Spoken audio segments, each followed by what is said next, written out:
allies are questioning if the U.S. will be there to help if the CCP escalates aggression in the South China Sea. We have willing partners and allies ready to hold firm against the CCP's aggression, but they need reassurances about the U.S.'s commitment to peace and security in the region. Just this month, for the first time ever, ASEAN countries held joint maritime patrols. The U.S. must encourage and support these activities in the South China Sea. Congress must take the CCP's aggression in the South China Sea seriously and ensure that our allied nations are getting the assurances from the administration that they need. This starts with ensuring our military is supporting these countries' maritime domain awareness missions. The U.S. must also strengthen its economic relationships with countries in the region as the CCP seeks to use its economic influence as a means to achieve political goals. The administration's rhetoric about trade in the region has been positive, but has not been met with deliverables. Finally, the administration must stop sidelining Congress on its fruitless engagements with the CCP. A number of senior officials have met with the CCP in recent months, while the CCP continues to double down on militarizing the South China Sea and acting aggressively toward the U.S. allies and partners.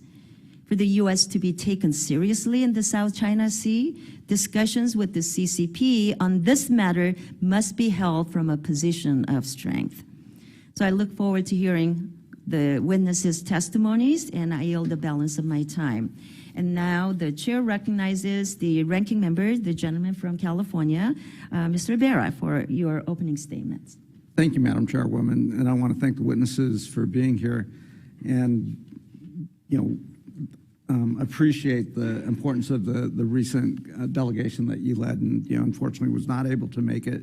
But over the last several years, have been able to visit each of those countries and share the concern about what we're seeing in the South China Sea, and also share some of the issues that you raised in terms of what our strategy is, how we stand with our allies in the region. I want to applaud the Biden administration actually for early engagement, early 2x2 high-level meetings, not just in the Vietnam, Indonesia, the Philippines, but also within all the ASEAN countries.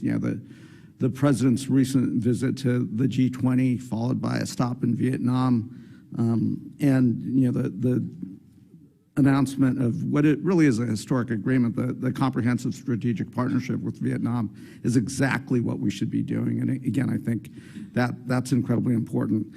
When I was in the Philippines just before the pandemic, it was a very different environment in terms of what the relationship was like with the United States under the prior administration. But I applaud the Biden administration's engagement with the Marcos administration, Secretary Austin's engagement and visits there, and the fact that we are going to be back in the Philippines, and with the harassment that the chairwoman has outlined in terms of Filipino fishing vessels, Coast Guard, et cetera, the reiteration that we do have an alliance with the Philippines, and if there is aggression against Filipino vessels, that the U.S. will uphold our mutual defense commitments to the Philippines in the face of an armed attack by the PRC. I think the president was very strong in his announcement, and I think our friends and allies in the Philippines understand that this is an important strategic relationship. I also agree with, as much as I wish we had gotten TPP across the finish line, that's not where we are today, but the importance of economic engagement with the countries there. You see a lot of U.S. investment and support from the administration in terms of supply chain resiliency, redundancy, and the opportunities there. Indonesia is a hugely important country, is one of the largest democracies in the world, and I think this is also a place where, having visited Indonesia, understanding, what's happening around the Tunis Islands and so forth, is another place where I think we can work in a bipartisan manner to support our friends there, as well as support the administration. Again, I don't think this should be a partisan issue. It should be a long-term strategy that we execute on, because the Chinese are playing a long game. So it shouldn't matter whether there's a Democratic or Republican administration or Democratic or Republican majority in the House. I think this is an area where I look forward to working with the chairwoman, and hopefully one day being chairman again, and then. So, but again, I think this is a place where, with my friends and colleagues on the subcommittee, but also across the full committee, there's great, agreement on. And, just one or two last comments. I'm really happy that the Coast Guard is here. I think the Coast Guard will be critical in helping work with and build up the infrastructure. When I was in Vietnam, we had those conversations, certainly in the Philippines, because the Coast Guard mission is not a military mission, but it's a law enforcement mission. And in that capacity as a law enforcement mission, it is about protecting the territorial integrity, the territorial sovereignty, the exclusive economic zones. The Chinese operate in the gray zones, and working to help build up Coast Guard capacity, having our Coast Guard make additional rotations through there, and then helping the countries in that region build up their own ability, and providing maritime domain awareness, et cetera. I think those are all incredibly important strategies that I see the Biden administration executing, and I certainly think Congress should be very supportive in providing assets, and others as necessary. And again, I know in the comprehensive strategic partnership with Vietnam, hopefully some of those will be forthcoming. So again, thank you for holding this incredibly important topic. Appreciate the prior hearing on the Indian Ocean region, which is also an area that we don't pay enough attention to, and we ought to pay attention to, so we don't find ourselves 4 years from now having these same issues there. So with that, I'll yield back, and again, thank you. Thank you, Ranking Member. Other members of the committee are reminded that opening statements may be submitted for the record. We are pleased to have a distinguished panel of witnesses before us today on this very important topic. Let me introduce our witnesses. First, Ms. Lindsay Ford is the Deputy Assistant Secretary of Defense for South and Southeast Asia at the Department of Defense. Thank you for joining us. Dr. Jung Park is the Deputy Assistant Secretary for Multilateral Affairs at the Department of State. Thank you for being with us. Vice Admiral Andrew Tiongson is the Commander, Pacific Area of the U.S. Coast Guard. Thank you for being with us. Thank you for being here, and your full statements will be made part of the record, and I'll ask each of you to keep your spoken remarks to 5 minutes in order to allow time for member questions. So let me now recognize our first witness, Ms. Ford, for your opening statement.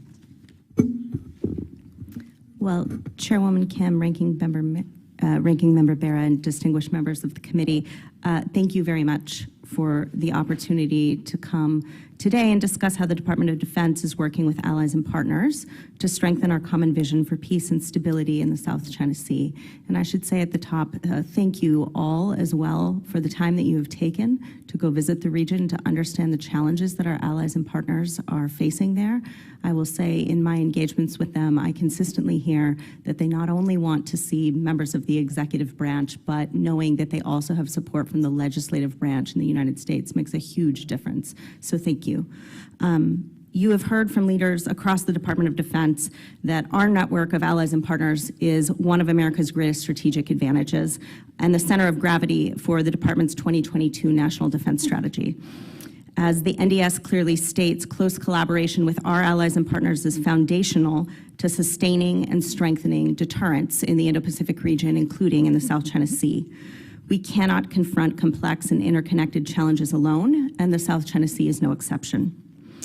Over the last decade, as you mentioned, the People's Republic of China has increased the scope, the scale, and the pace of its approach to assert control over the entirety of the South China Sea. They've constructed multiple military outposts on occupied and reclaimed features in the Spratly Islands and steadily equipped these outposts with an increasing array of advanced military capabilities. The PLA has sharply increased coercive and risky operational behavior in the air and at sea, threatening lawfully operating American, allied, and partner forces. This includes sinking Vietnamese fishing vessels, using military aircraft to harass Malaysian offshore energy exploration, flying within 20 feet of U.S. military aircraft, and deploying water cannons and military-grade lasers to block and target Philippine resupply boats headed toward Second Thomas Shoal. Despite these attempts to assert further control of the South China Sea, there is another better vision, one that is shared by both the United States and the region. And over the past year, we've seen an unprecedented number of states enhance efforts to support rule of law in the South China Sea, which is a very encouraging development. As you saw earlier this week, the Philippine Coast Guard took a bold step in defending their own sovereignty by removing a floating barrier installed by the PRC Coast Guard near Scarborough Shoal. And in the face of PRC threats and intimidation, we've seen Indonesia, Malaysia, and Vietnam continue to expand their offshore energy exploration efforts and challenge PRC encroachment. We've seen partners across Southeast Asia and beyond the region come together to condemn PRC behavior in the South China Sea, including in August, Australia, Japan, Canada, the United Kingdom, and the EU all protested the aggressive PRC maneuvers that we saw against the Philippines at Second Thomas Shoal. In the recent Camp David summit that President Biden convened with Japan and South Korea, all three nations strongly condemned the PRC's aggressive behavior in the South China Sea. And just days ago, members of the G7 opposed the PRC's militarization of the South China Sea and called on them to uphold the principles of the law of the sea. While our allies and partners have taken great steps to stand up for our shared vision, DoD is also taking an increasingly proactive approach to counter PRC coercion. A key element of this approach is building asymmetric advantages for our allies and partners. Since 2016, the department has allocated over $475 million in capabilities that enable Southeast Asian partners to sense, share, and contribute to regional maritime security. And we are laser focused on identifying new and cost-effective emerging technologies that will bring greater capability to our allies and partners more quickly. Beyond the investments we're making in ally and partner capabilities, we have enhanced the complexity of our military operations in and around the South China Sea to ensure deterrence is strong. Earlier this year, the Nimitz Carrier Strike Group and the USS Ronald Reagan conducted multi-carrier, multi-domain operations in the South China Sea. And in June, Canada, France, and Japan all joined us for a large multinational exercise in the South China Sea. Just this past month, we are very proud to have conducted our first joint bilateral sail since 2016 with the Philippines, an important step in our alliance. We've expanded the scope, the scale of our annual exercises with partners, including Garuda Shield, which is one of the largest multinational exercises in the region, and Exercise Bala Katan with the Philippines, which this year, for the first time, included high-end coastal defense, cyber defense elements, again, showing how we are strengthening and modernizing our relationship. We are diversifying U.S. force posture to remain prepared for any crisis or contingency. That includes regular rotational deployments of U.S. P-8s and littoral combat ships with Singapore, and in the Philippines, recently agreeing to 4 new enhanced defense cooperation sites that U.S. forces will have access to. Finally, we are making a concerted effort to support multi- and minilateral coalitions of allies and partners, supporting networked security architecture of like-minded nations. In May, India and Singapore hosted their inaugural India-ASEAN Maritime wrap up, please. Yes, maritime exercise in the South China Sea, and Australia and the Philippines also conducted their first exercise in the South China Sea as well. So let me thank you very much, say we remain clear-eyed about the challenges that we face, and we look forward to working with you on this problem. Thank you, Ms. Ford. I now recognize Dr. Park for your opening 5-minute statement. Chair Kim, Ranking Member Bera, and distinguished members of the subcommittee, thank you for the honor and the privilege of speaking with you today on the South China Sea. We have seen a clear and upward trend of PRC provocations in the South China Sea, including efforts to exercise its expansive and unlawful maritime claims. The PRC routinely harasses vessels lawfully operating in their respective EEZs and on their continental shelves. Further, the PRC uses intimidation, harassment, and unprofessional maneuvers at sea in areas where it has failed to put forth lawful maritime claims. For example, PRC aircraft have increasingly engaged in unsafe intercepts of U.S. and other military aircraft in international airspace over the South China Sea. The PRC likewise has interfered with our ally, the Philippines' exercise of high seas freedoms in conducting routine resupply missions of the Philippine Marines stationed aboard the BRP Sierra Madre at 2nd Thomas Shoal, a low tide elevation located on the Philippines' continental shelf and well within its exclusive economic zone. The world witnessed the PRC's dangerous and provocative conduct on August 5th when the China Coast Guard used water cannons and, along with PRC maritime militia vessels, employed unsafe blocking maneuvers against Philippine vessels. We saw similar behavior during later resupply missions on August 22nd and September 8th, and again most recently when the PRC reportedly installed a barrier to prevent Philippines fishing vessels from entering Scarborough Reef. We have made clear that we stand with our Philippine allies and have reaffirmed that an armed attack on the Philippines' public vessels, aircraft, and armed forces, including those of its Coast Guard in the South China Sea, would invoke the U.S. mutual defense commitments under Article 4 of the 1951 U.S.-Philippines Mutual Defense Treaty. We have seen similarly dangerous PRC conduct against a Vietnamese fishing boat on August 28th that resulted in injuries to Vietnamese fishermen. An open and accessible South China Sea is vital not only to global peace and stability, but also to the global economy. Nearly 1/3 of global trade runs through the South China Sea, worth about $3 trillion US. We therefore have a strategic interest in upholding the rights of all countries to exercise freedom of navigation and overflight. Indeed, all nations have a vital interest in preserving the international law of the sea from maritime claims that do not comply with international law. In keeping with our long-standing policy on this vitally important waterway, we take a strong and principled position that all states, including those with competing claims to parts of the South China Sea, should comport their maritime claims with international law, as reflected in the 1982 Law of the Sea Convention. The administration's approach to protecting this critical maritime domain falls into 3 key lines of effort. 1, diplomatic outreach to promote respect for international law and the rules-based order, emphasizing the need for peaceful settlement of disputes. 2, maritime capacity building programs for the region's maritime law enforcement agencies and militaries. And 3, finally, our own operations, including freedom of navigation operations and routine presence operations, to demonstrate that all countries have the right to fly, sail, and operate anywhere that international law allows. First, on diplomacy, we have consistently prioritized multilateral engagement through ASEAN and other dialogue mechanisms, and we have called on our ASEAN and other like-minded partners to call out the PRC's egregious behavior. Second, on capacity building, the U.S. government has provided over $1.6 billion in military and law enforcement assistance to Southeast Asian countries over the past 5 years, with a focus on building maritime capabilities and enhancing maritime domain awareness. Through the Quad-supported Indo-Pacific Partnership for Maritime Domain Awareness, we are also enabling Southeast Asian nations to monitor their maritime areas and international sea lanes via low Earth orbit satellites that identify ships by their radio traffic and automated tracking systems. Lastly, we maintain a long-standing program to uphold freedom of the seas for all nations under international law. The United States conducts regular FONOPs in the South China Sea to demonstrate our commitment to these rights and our firm opposition to the PRC's and other claimants' unlawful maritime claims. In summary, maintaining peace and stability and freedom of navigation and overflight in the South China Sea is part of our larger vision for a free and open Pacific. We will continue to work with you, and we will continue to work with our allies and partners on this critical issue. Thank you. Thank you, Dr. Park. I now recognize Vice Admiral Tiong-san for your opening statement. Thank you. Good afternoon, Chairwoman Kim, Ranking Member Bera, and distinguished members of the subcommittee.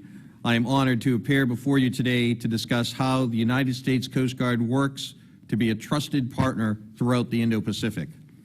Chairwoman and members of the subcommittee, every day the Coast Guard, a key component of the Department of Homeland Security, provides a distinct value proposition: maritime governance. We protect, defend, and save those who live and work on the sea. We protect the sea itself, and we support the rule of law. At all times, a branch of the armed forces and a law enforcement agency, the Coast Guard protects, defends, and regulates more than 100,000 miles of U.S. coastline and inland waterways and 4.5 million square miles of exclusive economic zone. Our white ships with orange racing stripes demonstrate maritime governance wherever we sail. The Coast Guard's Pacific area encompasses 74 million square miles of ocean, more than half of the world's population, and 77 countries. Throughout the region, the Coast Guard serves as a vital link between our nation's diplomatic and military options, with unique expertise and authorities to support partner objectives. The Indo-Pacific is experiencing increasing challenges across the maritime domain.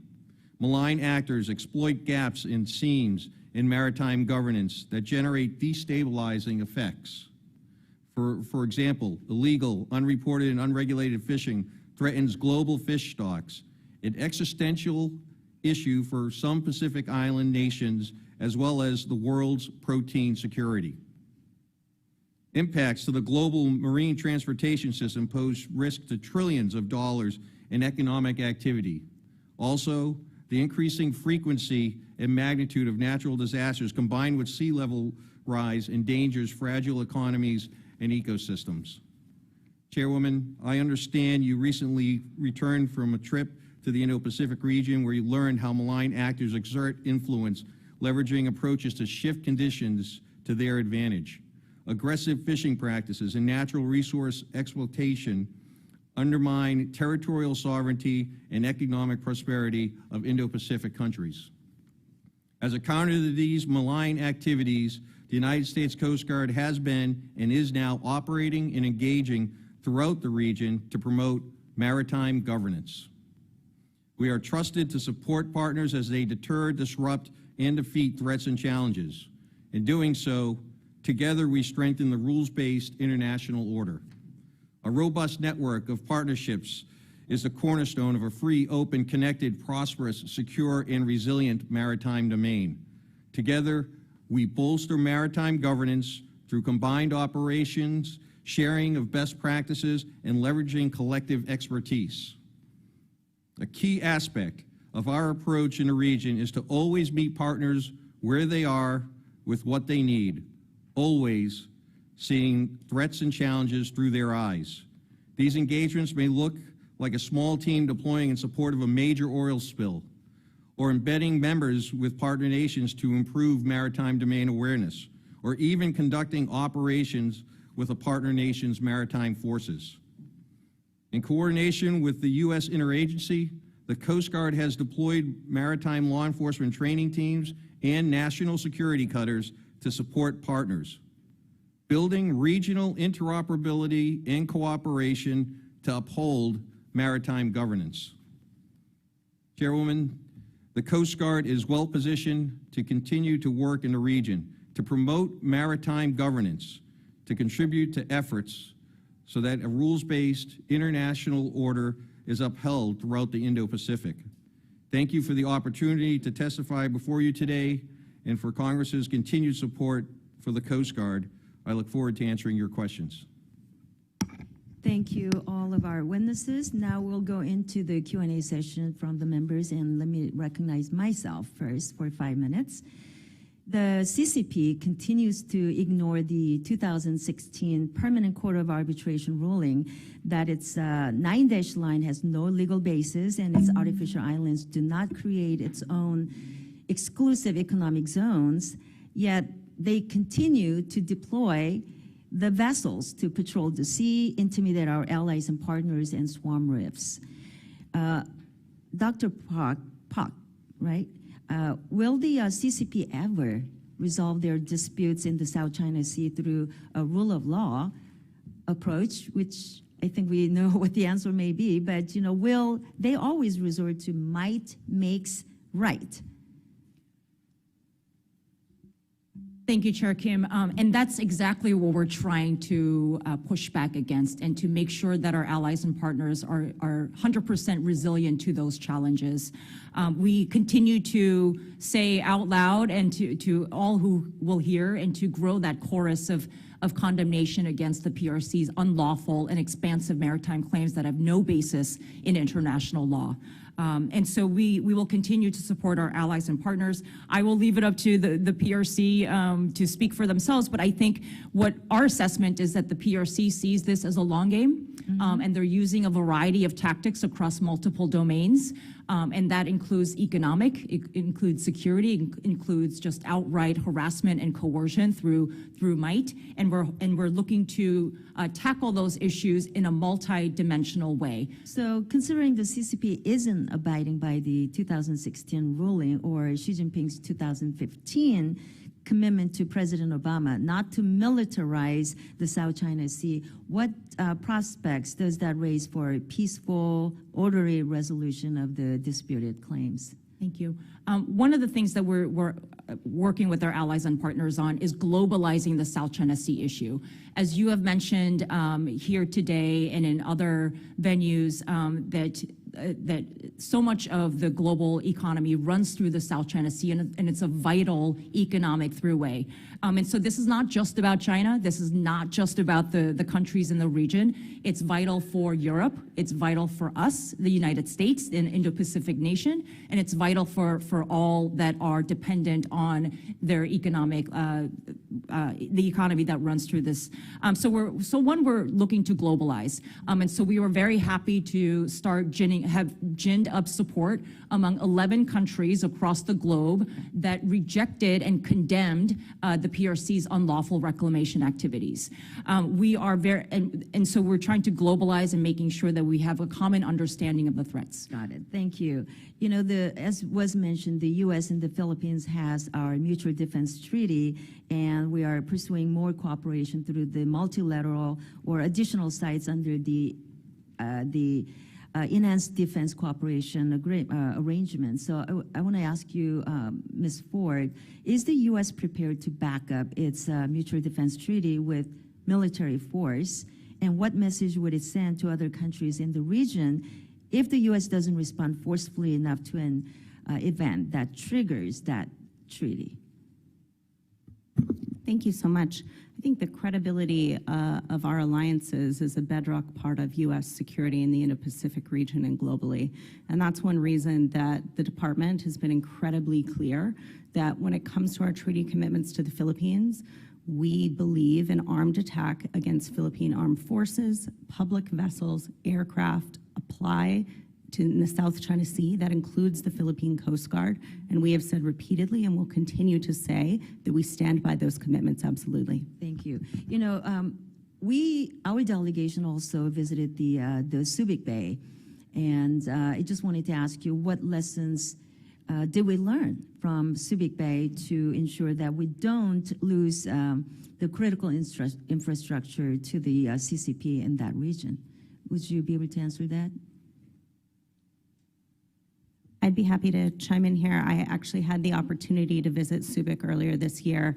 I think we are very pleased to see that an American company is now helping with the administration of the Hanjin shipyard. I walked that shipyard. It's one of the largest shipyards in the world. It is critical strategic infrastructure.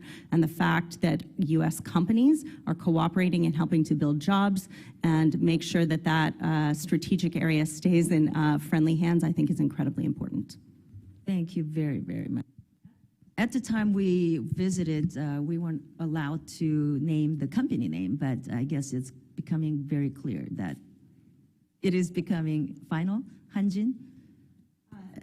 The Hanjin shipyard is currently being administered by an American company. Great, thank you. All right, let me now recognize Ranking Member Bera for 5 minutes of questioning. Great. Thank you, Madam Chairwoman. I'm going to yield 5 minutes to Representative Jackson, who I know accompanied you on the CODEL recently and unfortunately has a time commitment, so I'd love to yield him that time. Thank you. Very kind of you, Congressman Bera.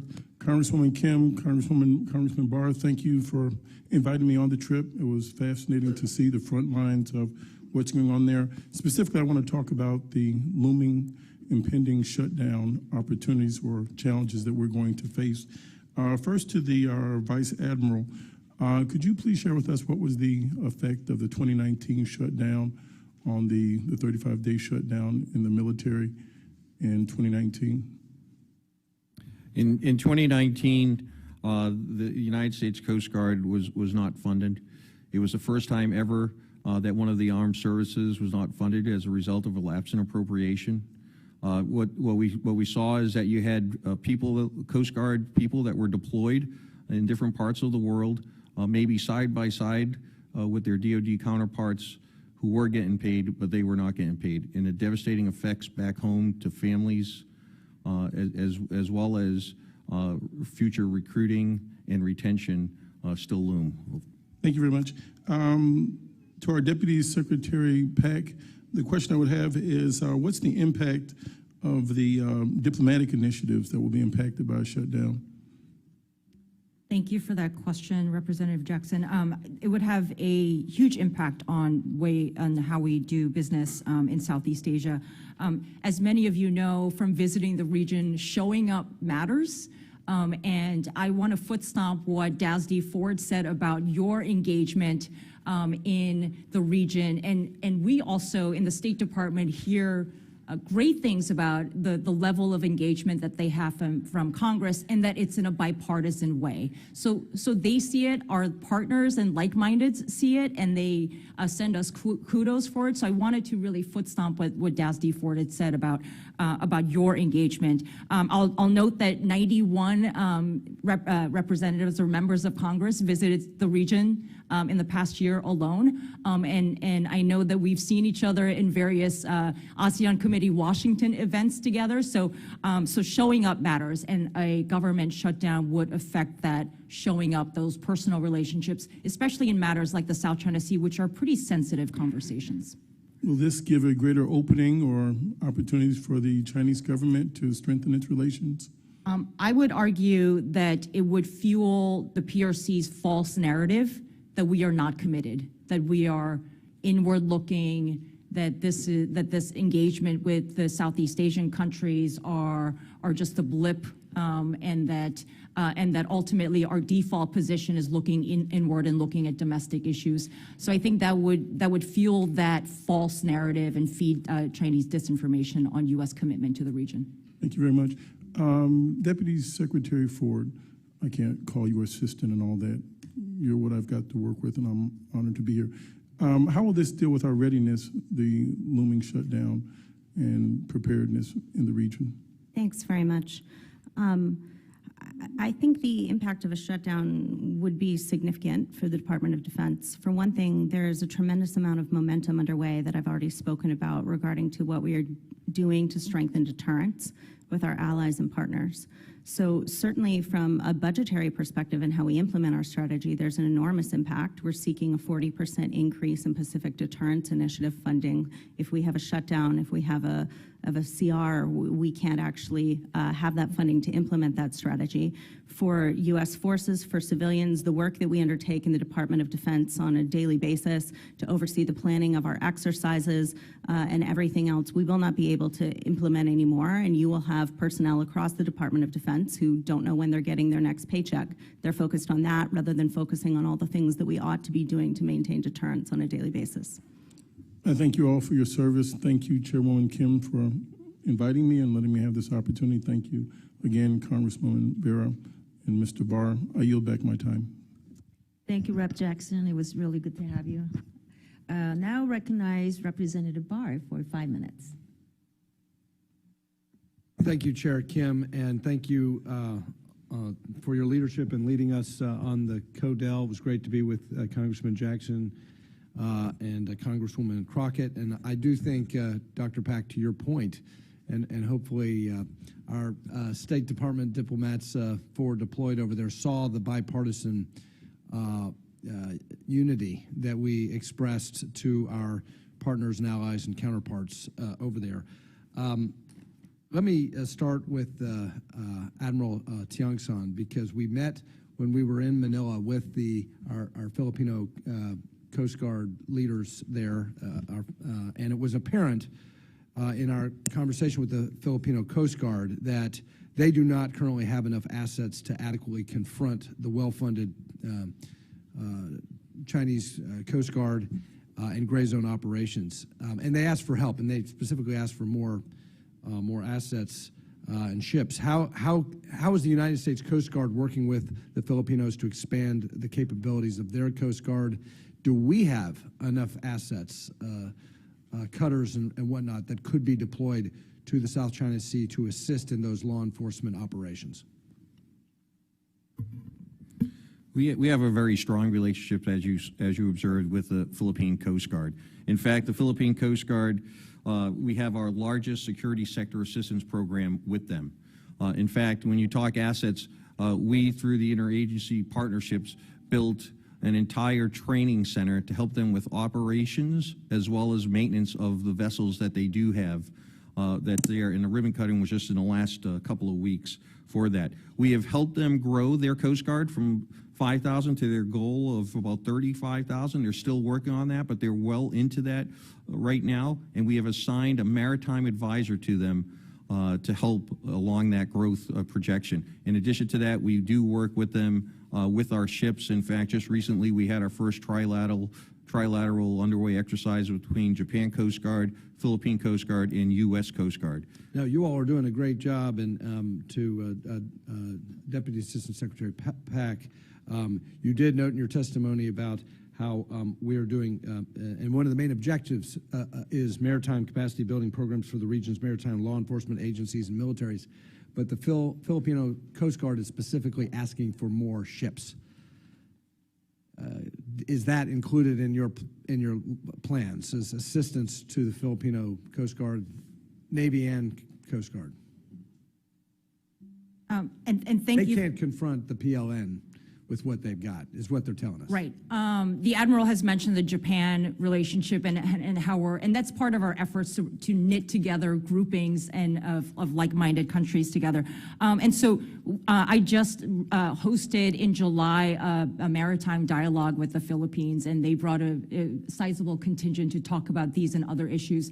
And part of the State Department's goals there is to make sure that we're consulting frequently and in depth to talk about exactly what the Philippines need, Coast Guard capabilities and otherwise. That's great, and I'm running out of time, so my last two questions are to Deputy Assistant Secretary Ford.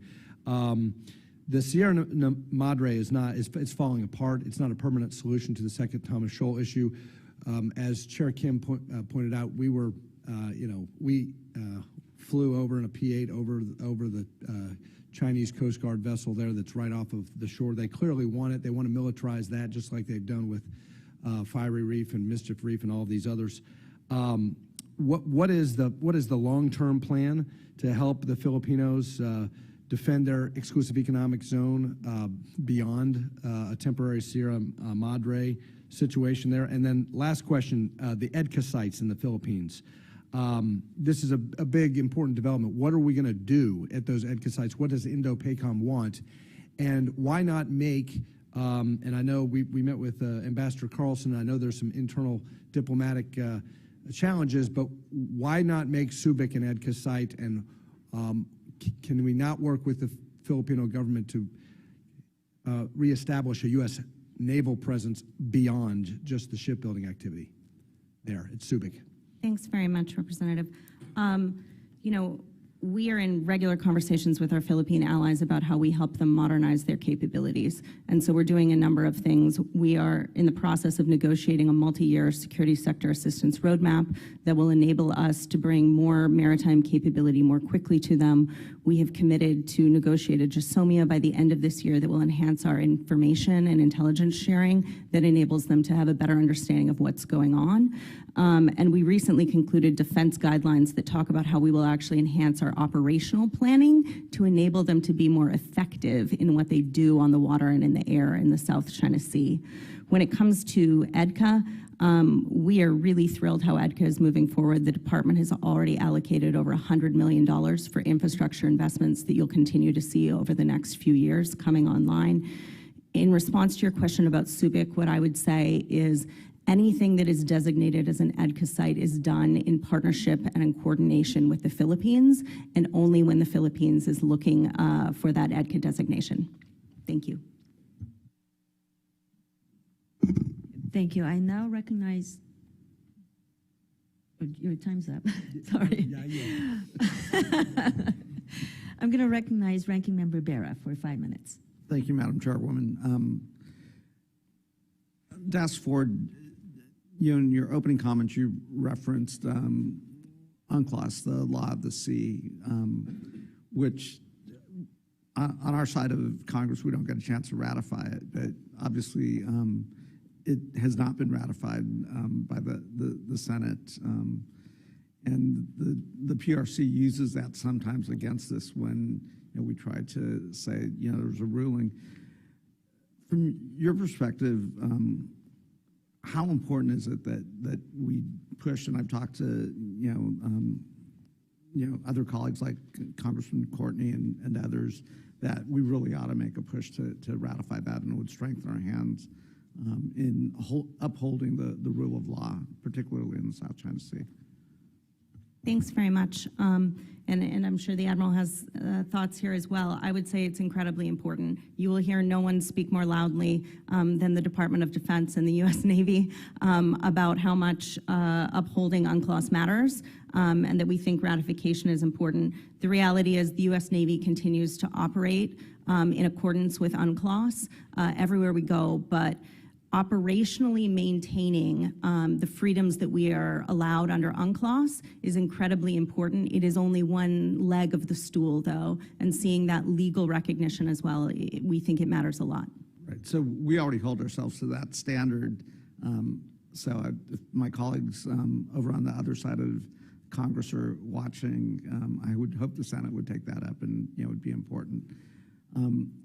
Vice Admiral, if you want to add anything to that, but I'd also, Congressman Barr touched on, as I've traveled around the region, obviously, Vietnam, Philippines, others would love additional Coast Guard assets, and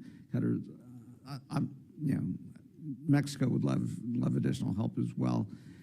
Knowing we've got limitations, knowing that we have transferred some assets there, knowing that we're doing some joint training and maritime domain awareness, and that the Coast Guard will really be vitally important in protecting territorial sovereignty and the maritime governance mission in that region. What are some things that we should be thinking about from the congressional side? Just to add to that piece, I mentioned earlier our value proposition is maritime governance, and exactly as Dusty Ford was saying, we live by the rule of law all the time. We agree to the internationally accepted norms and standards. We follow professional maritime behaviors everywhere we go, without a doubt. That is part of maritime governance. To your points about, I'm going to say excess defense articles in many ways. So as you were tracking, I believe, in Vietnam, we've provided 2 high-endurance cutters, so our 378-foot ships. There's a third one that could be there. Through help with the interagency partners, we provided 25 response boats also to the Vietnam Coast Guard, and we have a maritime advisor there as well. So we have a footprint in the Philippines I described earlier, as well as in Vietnam. The key for us is right now we are episodic in our presence. What we need to be is a little bit more persistent in our presence.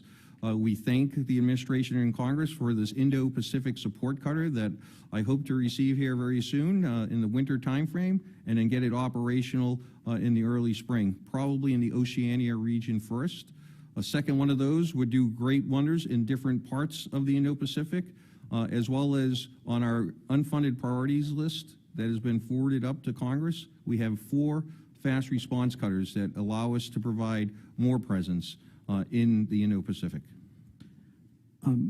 Das Parker, Vice Admiral, You also talk about stretching our resources by working with our partners and allies, whether that's Australians, New Zealand, Japan, others. Could you just, in the brief time I have left, touch on the importance and what our strategy is in terms of kind of that coalition building? Sure. We work through ASEAN, as you know, to make sure that ASEAN itself as an organization also calls out PRC's activities in the South China Sea. You'll note in the U.S.-ASEAN Summit statement in which the Vice President participated, there was a strong statement about the South China Sea. We also work through AUKUS. We work through dialogues with the EU. We work through the Japan, Philippines, U.S. relationship. In the Camp David, the unprecedented Camp David summit with Korea and Japan, South China Sea was a key part of that, and the three countries' prioritization of Southeast Asia and to make that part of the world more resilient. And so there are a variety of groupings and ways and dialogue mechanism, and that's not to mention the bilateral mechanisms as well. Thank you. The gentleman's time's up. Now I recognize Representative Sherman for 5 minutes. Thank you. I think the meetings with high Chinese officials make a lot of sense. Ronald Reagan, whose memory and administration was commemorated yesterday at the Republican debate, of course, met with Gorbachev rather, at a time when the Soviet Union had many thousands of nuclear weapons aimed at the United States, far more than China has. We are not approaching this from a position of strength. The trade deficit is enormous. Every dollar we ship to China empowers them and weakens us. In addition, we provide a capital gains allowance, an incentive at the cost of the U.S. Treasury for those who invest in Chinese stocks. The purpose of the capital gains allowance is to encourage investment to build an economy. You can argue that it's a good investment in the American economy when we invest in American stocks. Why do we provide that? And I look forward to perhaps having some co-sponsors for a bill to say no capital gains allowance for investment in Chinese stocks. And finally, I think our military is strong, but this shutdown is making us weaker, both militarily and in terms of diplomacy as well. We look like the Keystone Cops. Those Asian leaders who have studied history will note that empires fall and great nations fall when they're unable to pay their troops on time. We're doing that to ourselves. Now, we have, up until this administration, had a deliberately ambiguous position as to how would we react militarily if Taiwan were blockaded or invaded. Dr. Pak, is it now clear that the Biden administration would respond militarily in the case of such a military attack on Taiwan? Thank you, Representative Sherman. I just wanted to just touch on the... I'm sorry, I have limited time. Sure. Can you say yes or no? Yes. For over 4 decades, we have abided by our One China policy that's been guided by the Taiwan's Relations Is it our Act. policy to respond militarily if Taiwan is invaded? Well, we will make, no, or the United ambiguous? States will make available Taiwan defense articles and services necessary to enable it to maintain sufficient self-defense Our capability. response may not include putting American lives at risk? I don't really want to go into hypotheticals. Well, I thought Biden said we will defend Taiwan. Are you saying that that's just And his we do policy, so not in the policy multiple defending ways in Taiwan terms of usually increasing means- Taiwan's okay. international space. Taiwan has a lot to offer: its democratic governance, its So economy. we continue to be ambiguous as to whether that would involve deployment of American troops. We continue to assert and make sure that we have a peaceful resolution of the cross-strait. Well, obviously, everybody issues. wants peace. I'm asking the more difficult question: how do we respond if China wages war, and you're not willing to answer, or even tell me that you want to be ambiguous?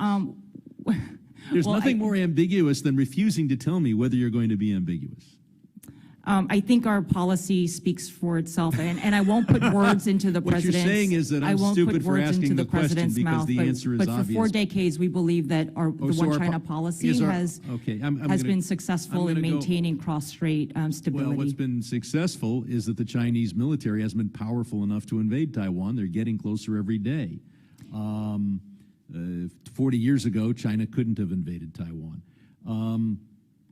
I would point out that we were an area where we should not be ambiguous, is we should make it clear that if Taiwan is invaded or blockaded, that ends most favored nation status for China. Not because I want to see that happen, but because that's the way to put China on notice with something other than ambiguity. Now, I know at the State Department, a large percentage of your people will be furloughed if we have a government shutdown. Admiral, do your people get paid September 30th? And I assume they have to keep working. When is their first interrupted paycheck? The first interrupted paycheck would come at the change of the fiscal year. That's about 38,000 active duty members. So they get paid September. Do they get a check September 30th and have to wait for the next one? When's the next one? It would be on the 15th, halfway through the month. 15th. So if we shut down the government, your people have to work. They don't get paid. That may apply to the military, or maybe we would pass a military defense bill. What would that do to the morale in the Coast Guard if they're not have to work and they don't get paid? We will continue to focus on those What would missions it that are do to national morale, defense. sir? Morale-wise, as experienced in 2019, it is hard. And The gentleman impairs stands up. American security. I yield back. Thank you. Let me now recognize Representative Malign for your questioning. Thank you, Madam Chair, and thank you to all the panel members here today for allowing me to weigh in for this hearing. I appreciate the chance to hear from the witnesses, panels, and a chance to speak about the importance of working to counter China's continued illegal actions in the South China Sea and the Pacific at large. It is essential that we in Washington show our allies in the Pacific that we do not accept rogue nations flaunting their disrespect for international borders and instead work with our regional allies to ensure a safe and secure Pacific. Over $3.4 trillion in trade pass through the South China Sea every year. If we continue to appease China and allow them to build artificial reefs throughout the region, it is only going to be a matter of time before they seek to disrupt this crucial trade corridor.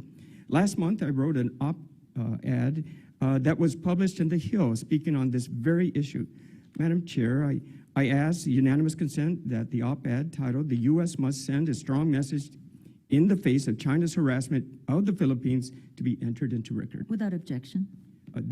This op-ed, I called for the increase of joint patrols with our regional allies and inclusion of the Philippines in future Quad Plus as well. My first question for Assistant Secretaries Pack and Ford, do you think we should seek to include the Philippines in future Quad Plus discussions? And when will we begin to seek more bi- and multilateral arrangements in the Indo-Pacific involving one of our closest regional allies? Thank you very much, Representative. Those are great questions. I'm really thrilled to hear you advocating for joint patrols, which, as I mentioned, is something that we just engaged in with the Philippines. I know in the recent engagement between the Philippines and Australia, this is conversations that they're having as well. So from our perspective, we are strongly supportive of not just bilateral patrols, but exploring opportunities for multilateral patrols with the Philippines and with other partners as well. When it comes to the Quad or other kinds of mini-lateral settings, what I would say is over the last year, we inaugurated a new U.S., Japan, Philippines defense dialogue. So we are looking trilaterally along with other interagency partners at what more we can do to network the Philippines with our partners. The Secretary also convened the first ever meeting of U.S., Japan, Australia, and Philippine defense ministers. So we have been networking the Philippines into many of our other alliances much more proactively. It's a central part of our strategy.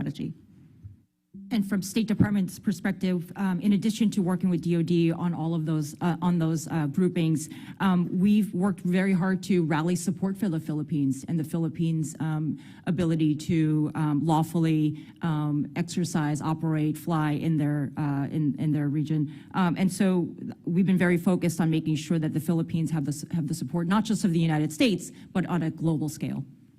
I appreciate all that working together and the networking, but I think the Quad would also be in addition to that. That would be very helpful. But thank you for your statements. Vice Admiral, last week the Chinese Coast Guard illegally laid a 1,000-foot-long barrier to block Scarborough School, which is well within the Philippines' exclusive economic zone. Nonetheless, China claims that the school belongs to them thanks in part to their 10-dash line map. Which is an increase in maritime area from the previous 9-dash line. That included contested areas that extends well beyond international agreed-upon borders, both on land and sea. This follows other provocative actions by the Chinese Coast Guard in August when they attempted to interrupt routine resupply of Philippine base in second to Moscow. These actions are totally illegal under the current international law and fly in the face of the 2016 discussion by the Permanent Court of Arbitration in Hague. Our question is, what more can our Coast Guard do to help support our allies as they attempt to deal with these constant assaults on their sovereignty? If asked by the Philippine Coast Guard, would the U.S. Coast Guard be inclined in joining our allies to deter bad faith action by the CCP? Vice Admiral. We will continue to help build their capacity and capability to deter and defend their sovereign rights. We will continue to share with them our tactics, techniques, and procedures to make sure that they are ready for those types of events. Thank you. Thank you, Madam Chair. Thank you. We have a consensus that we're going to go for second rounds of questioning. So let me ask a couple questions very quickly. When we were out in the region, we spoke to our allies, and we talked a lot about the dangerous PRC behavior in South China Sea. And we did the flyover, as was mentioned, and we were actually witnessing the Chinese military conducting in an unprofessional and unsafe ways, radioing in and asking questions like, how many of us are there, why are we there, that type of thing. So we want to know what is the contingency plan if there is an accident, and could an incident spark a conflict there? And when we were talking to the Philippine Coast Guard and our counterparts with the Philippine, the officials, they were talking about, there is the hotline. The problem is they don't even pick up the hotline. So how confident are we that they're going to pick up, since they have shown not to be responsive to other like flashpoints in our relationship, such as when we had the spy balloon incident flying over our continent? So what is our plan? Great. Thank you, Madam Chairwoman. We share your concern about the unsafe PRC operational behavior that we've seen, not just in the South China Sea, to be honest with you, through the Taiwan Strait, across the Indo-Pacific region. The Department, the Secretary have spoken out on this repeatedly, and you are exactly right.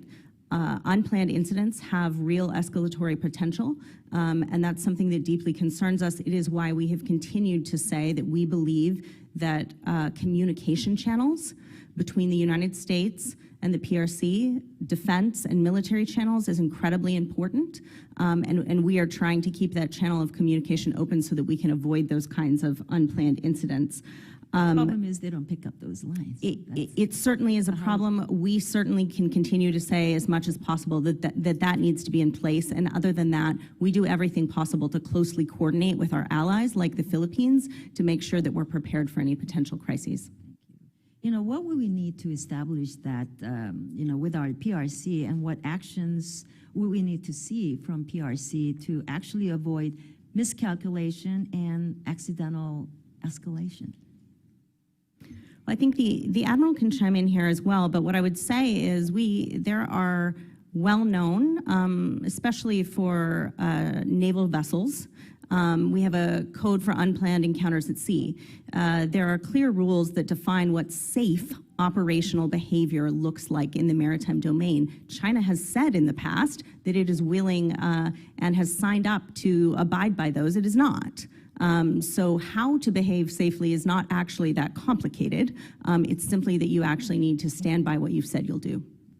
Well, thank you. I'm going to turn it over to Ranking Member Bera for your questions. Great, thank you. This has been a great hearing and certainly a super important topic. We've talked a lot about the Philippines and Vietnam. I'd love to give any of the witnesses an opportunity to talk about what we might be seeing around Indonesia, around the Natunas and so forth, and give their perspective on that, maybe starting with Dash Ford. Sure, thank you so much. Indonesia is a critically important partner for us. The Secretary has seen Minister Prabowo, his counterpart, twice this past year already. I expect we will again. Certainly in every conversation that we have with our Indonesian partners, maritime security is an important part of what we talk about. It's one reason why as a department we have been working with Indonesia to provide them with ISR, air, maritime capabilities. And as I mentioned in my opening statement, we have been actively working with them to identify new and emerging capabilities that also may help them police their EEZs more effectively. Over 17,000 islands, a tremendous amount of water that they have to police. So this is something we're very focused on with them. Great. Vice Admiral, if you'd like to add anything from the Coast Guard perspective. I would just, I would totally agree with Dasford in that piece. Maritime domain awareness is huge to there, particularly because of all of those islands that were just discussed. Great, thank you. Madam Chairwoman, I'm going to have to leave, but again, my deep appreciation to the witnesses here, to you for holding this hearing, and again, I think the scenario where we can work in a bipartisan, bicameral way with the administration, and again, applaud the strong work of the Will the administration. gentleman yield his time? Yeah, of course. Good. Thank you. I want to resume with Dr. Pack. Back in last year, the president appeared on 60 Minutes. And I realize you work with the president, for the president you have, not the president you might wish we had. And he made it, he said, and they wanted to clarify, he clarified that unlike, and this is a Reuters story, and I'll ask unanimous consent to put this Reuters article of September 19th, 2022 in the record. In that story, the president was asked whether we would commit American men and women to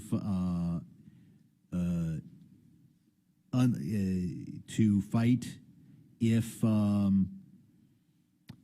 Taiwan were invaded, and he said yes. Are you saying that the president's words are not the words of administration policy? Thank you, Representative Sherman. I'm not going to interpret the president's statements. What we do what is from our policy? Is our policy an unambiguous commitment of American forces to fight against an invasion of Taiwan?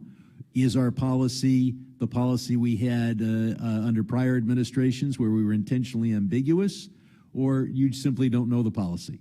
From State Department's perspective, and I'm not going to interpret. I think the president speaks I'll let his words stand. I know the president speaks for himself. Does he speak for the administration? I want to say that what we're doing very intensely is to make sure that there is no conflict in the Taiwan Strait. We both want peace. That I'm asking you a question: how do we react if there's an invasion? And your response is, "Well, we don't want an invasion." Well, I think that's I don't want to go into the hypotheticals of how that might happen. Just say you refuse to answer.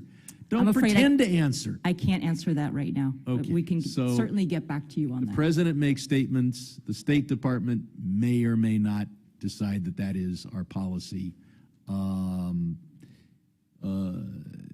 Ms. Ford, we have a situation where it appears to be our policy that the Defense Department's men and women would be deployed to defend Taiwan. But we don't have an explicit policy to end MFN for China if we're fighting. What would the effect on morale be if American Marines and troops and sailors are dying fighting the Chinese on the one hand, but Walmart is importing things from China and making big profits on the same day? Would that have a good effect on American morale? Should we ask our troops to die while our corporations make money and our consumers buy Chinese goods? Would that make sense? I can't tell you what the effect specifically of most favored nation status or not would be. I would I'm not say the asking for most Department favored of nation status. I'm asking Defense if- takes very seriously the morale of our troops, the well-being of our troops. We never want to see them in harm's way, and I think Asking that's you why what we're very effect it would have on our troops deterrence. if corporations are making billions importing goods from China on the same day when Marines and sailors are dying in the Taiwan Straits. Would that have an effect on morale? Yes or no, or you don't know? Sir, my job is to make sure they're never in harm's way, and that's why we're focused on deterrence. So we don't need to have a hearing about how to react if Taiwan is invaded because we just hope that it won't happen. I don't think we hope. I think we're We laser pray. focused on deterrence, work. and there are a number of things we're doing to enhance our posture and capabilities to make sure the deterrence remains strong. And are you 100% sure that those efforts will be successful?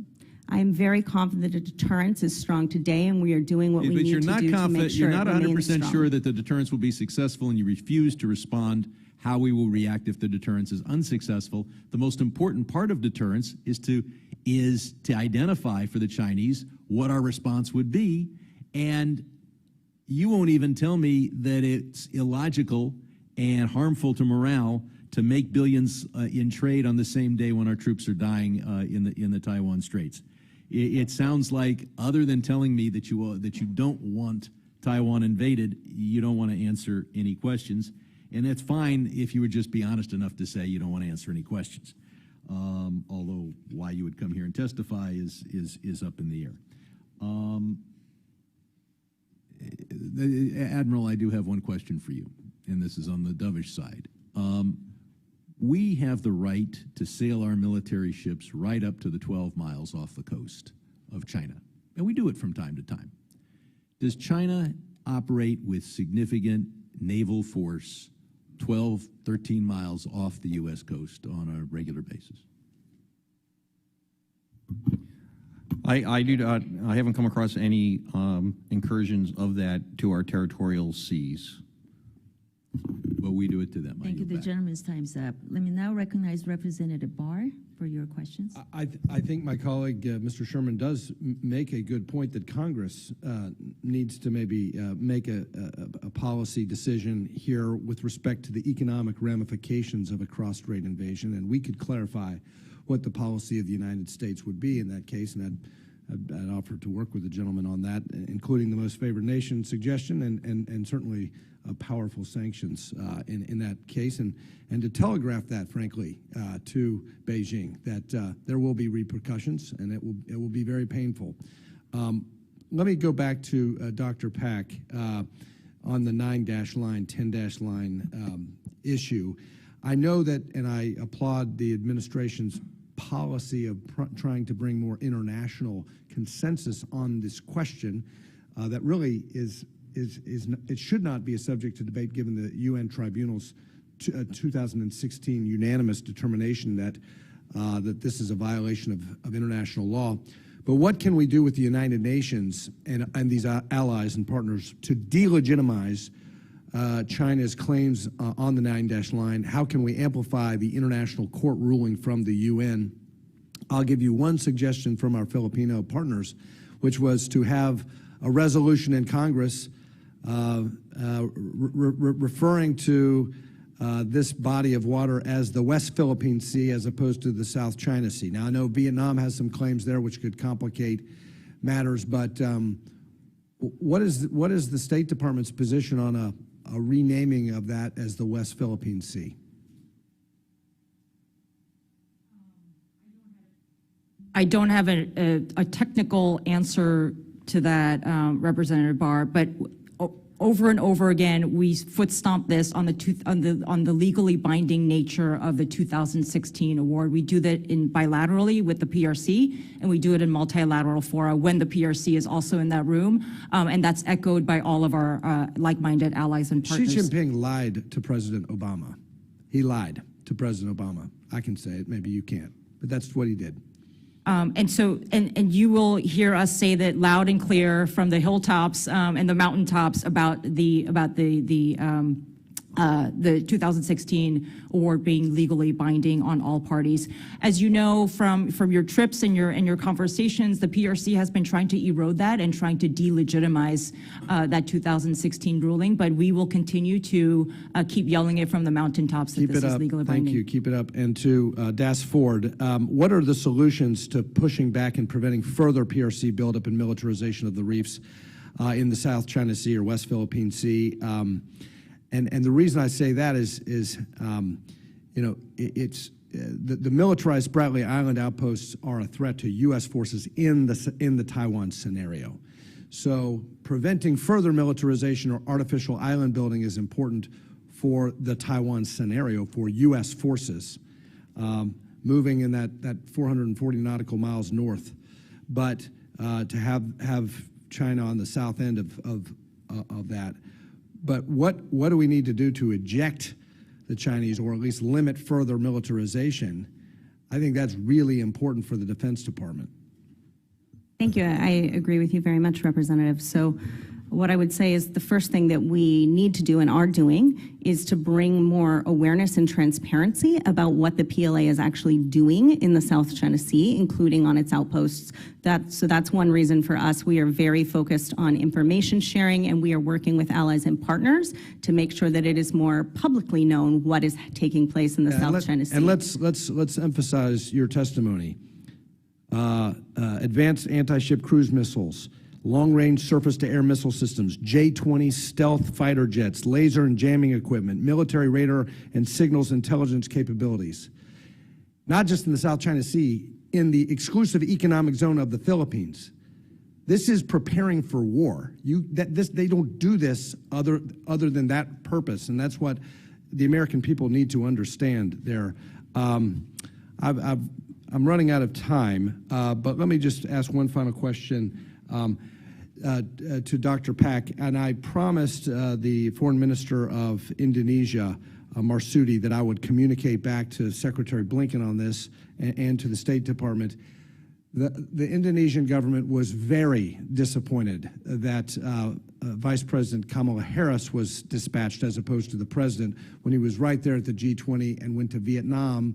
Yes, a partner, but a communist country. They are the fourth largest population country in the world and a democracy. If we want to send a signal that Indonesia is our friend, we need the president there.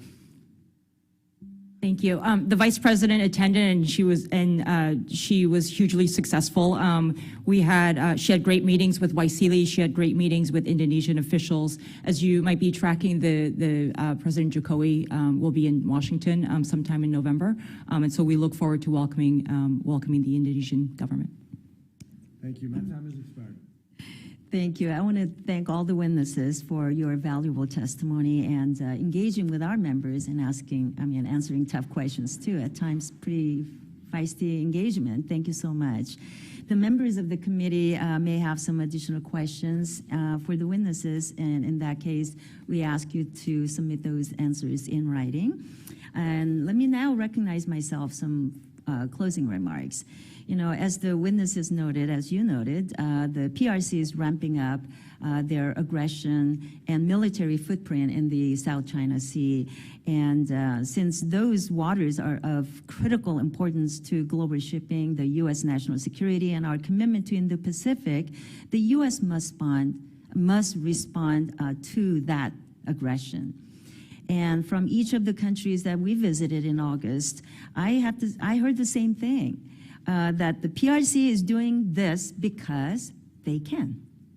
And they have received little or no pushback. And every single one of the people that we met, they said that.